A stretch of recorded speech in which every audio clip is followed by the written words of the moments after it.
Sikap Bupati Pati Sudewo yang tak mau mundur dan menyebut korban demonstrasi yang mengalami luka-luka ia sebut takdir memicu protes.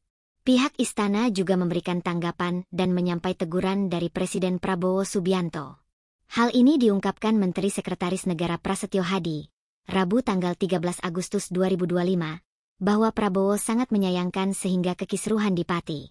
Ya tentunya kalau beliau yang menyayangkan. Itu tadi apa yang kami sampaikan itulah hasil respons beliau terhadap siapapun itu, ujar Prasetyo di Istana, Jakarta, Rabu, 13 Agustus 2025. Prasetyo menjelaskan, pihaknya berharap kasus yang menyangkut kader Gerindra tersebut bisa terselesaikan. Sebab, menurut dia Prabowo juga menyinggung soal kebijakan Bupati Pati, dan jangan sampai kehidupan ekonomi warga Pati terganggu. Jangan juga mengganggu kehidupan ekonomi Pati. Apalagi ini menjelang peringatan ulang tahun kemerdekaan, imbuhnya. Diketahui, unjuk rasa dipicu kebijakan Bupati Sudewo yang menaikkan pajak bumi dan bangunan perkotaan dan perdesaan, PBBP 2, sebesar 250%. Kebijakan tersebut sudah dibatalkan. Namun massa tetap berunjuk rasa dan menuntut mundurnya Sudewo. Massa yang mengeklaim hadir lebih dari 50.000 orang meneriakan yel-yel, Bupati harus lengser, dan turun Sudewo sekarang juga.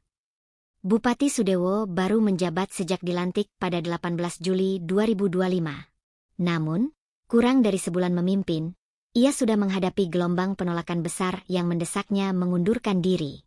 Sementara menanggapi korban yang berjatuhan hingga 64 orang terluka, bahkan sempat ada informasi 3 orang meninggal, Bupati Sudewo menyatakan tidak akan mundur, karena dia dipilih rakyat.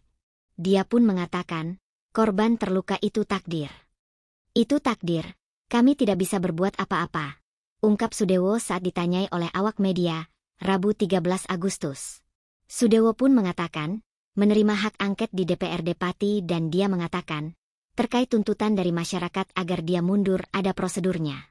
Saya akan dipilih oleh rakyat secara konstitusional dan secara demokratis.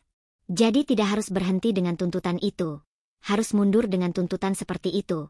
Semuanya ada mekanismenya.